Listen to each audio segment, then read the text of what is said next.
In this video, I'm going to show you how to activate EastWest Bank credit card. First things first, you'll need to have its official mobile app installed on your phone. If you haven't downloaded it yet, just head to your App Store or Google Play Store and install the official app. Once the app is installed, open it up and log into your account using its login credentials. However, if you have not yet registered for online banking, you need to sign up for a new one. Once you're logged in, you'll land on your dashboard. If your new credit card is already linked to your account, you'll see it listed under your cards. Simply tap on the card, and you should notice a prompt or option to activate card. Tap that, and you'll be taken through a short activation process.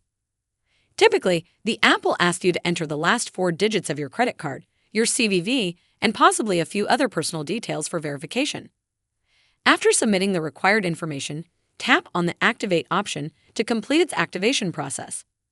Well, that's how you activate your EastWest Bank credit card. I hope you found this video helpful.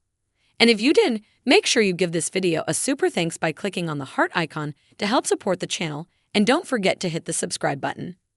We'll see you in the next one.